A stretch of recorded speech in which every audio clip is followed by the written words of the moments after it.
जय सिद्धवली। जय हिंद दोस्तों, स्वागत है आपका देवभूमि उत्तराखंड के हिमालय हर्बल गार्डन बिस्जी की बगिया में।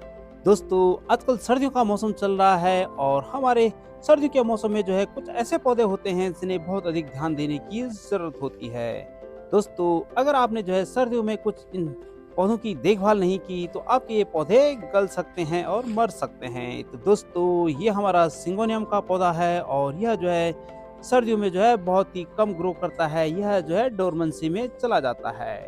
दोस्तों, यह उष्णकटिबंधीय पौधा है और यह गर्म जलवायु में बहुत अच्छे से ग्रो करता है।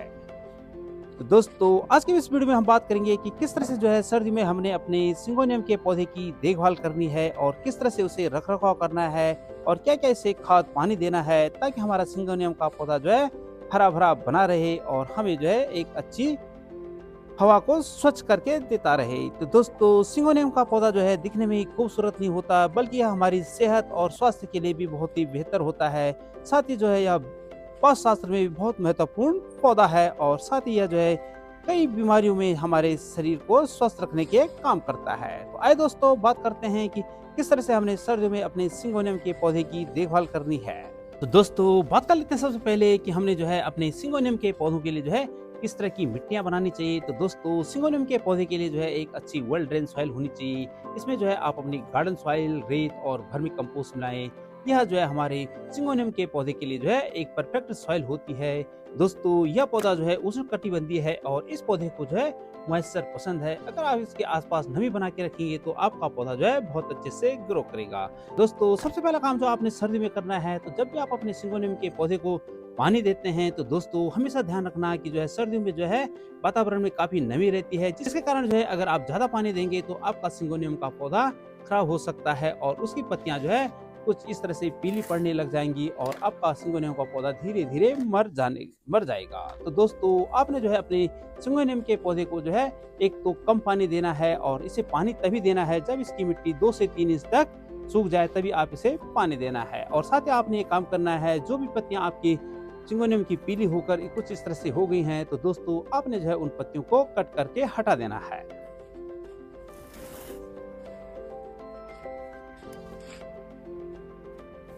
तो दोस्तों, इस तरह से आपका सिंगोनियम का पौधा हरा भरा बना रहेगा और उसे कोई भी पत्तियां पीली होकर नहीं गिरेंगी। बात करते हैं दोस्तों इसे फर्टिलाइज की। तो दोस्तों, सर्दियों में अपने सिंगोनियम के पौधे को बिल्कुल भी फर्टिलाइज नहीं देना है। दोस्तों, अब आपने इसे जब फर्टिलाइज देना है तो आपको यह फरवरी के महीने से आपने अपने इस सिंगोनियम के पौधों को फर्टिलाइज देना है। दोस्तों, सर्दी में यह पौधा डोरमेंसी में रहता है और अगर आप इसे ज्यादा खाद देंगे तो इससे आपकी मिट्टी का टेक्सचर खराब हो जाएगा और आपका पौधा रूट राउट का शिकार हो सकता है और आपका पौधा मरने लग जाएगा। तो दोस्तों, सर्दी में आपने अपने सिंगोनियम के पौधों को कोई भी फर्टिलाइज नहीं देना है। अब बात करते हैं एक और काम की। तो दोस्तों, सिंगोनियम का पौधा एक बहुत ही खूबसूरत इंडोर प्लांट है। तो दोस्तों, सर्दी में आपने अपने सिंगोनियम के पौधे को बाहर नहीं रखना है। दोस्तों, अगर आपके इलाके में ओस गिरती है तो आपने अपने सिंगोनियम के पौधे को किसी शेडी एरिया में रखना है। दोस्तों, अगर इसके ऊपर ज्यादा ओस गिरेगी तो इससे इसकी पत्तियां भी पीली पड़ जाएंगी और धीरे धीरे आपका सिंगोनियम का पौधा खराब हो जाएगा। साथ ही दोस्तों, आपने सर्दी में अपने सिंगोनियम के पौधे को एक अच्छी धूप में भी रखना है। तो दोस्तों, सर्दी में धूप छनकर आती है और इसकी तीव्रता बहुत कम होती है। तो दोस्तों, आपने अपने सिंगोनियम के पौधे को 3 से 4 घंटे की धूप में भी रखना है और हो सकता है तो अगर आप इसे इंडोर में रखा है तो इसे एक अच्छी ब्राइट लाइट में रखिए ताकि आपका सिंगोनियम का पौधा हरा भरा बना रहे। अब बात करते हैं दोस्तों इसके प्रोपागेशन की। तो दोस्तों, सर्दी में सिंगोनियम का पौधा बिल्कुल भी ग्रो नहीं करता है। तो दोस्तों, अगर आप चाहते हैं कि सिंगोनियम के नए पौधे आप अपने घर में उगाएं तो दोस्तों आप फरवरी मार्च के महीने में अपने सिंगोनियम की कटिंग करके आसानी से इसे प्रोपागेट कर सकते हैं। तो दोस्तों, सिंगोनियम कटिंग के द्वारा आसानी से ग्रो होने वाला पौधा है। तो आप इसकी टहनी को पानी के साथ किसी बोतल में रख दीजिए तो दोस्तों यह उसमें भी आसानी से ग्रो हो जाता है।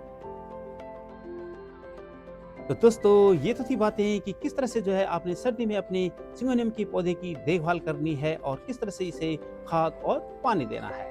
दोस्तों, अब बात कर लेते हैं कि सिंगोनियम के पौधे के क्या क्या फायदे होते हैं और पौध शास्त्र में यह किस तरह से हमारे लिए महत्वपूर्ण होता है।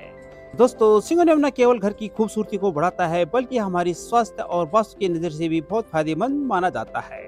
सबसे पहला काम तो दोस्तों यह जो है एक बहुत ही खूबसूरत इंडोर पौधा है और यह जो है हमारी घर की हवा को शुद्ध करने के काम करता है। दोस्तों सिंगोनियम एक बहुत ही नेचुरल एयर प्यूरिफायर है। नासा की स्टडी के द्वारा भी एक अध्ययन से पता चला कि यह जो है हवा से सारे टॉक्सिन को बाहर कर लेता है और हमारे घर की हवा को शुद्ध करने का काम करता है। यह हमारे घर की हवा से जो है बेंजीन, फॉर्मेल्डिहाइड और जालिन जैसे तत्वों को सोख लेता है और हमारे घर की हवा को शुद्ध करने का काम करता है।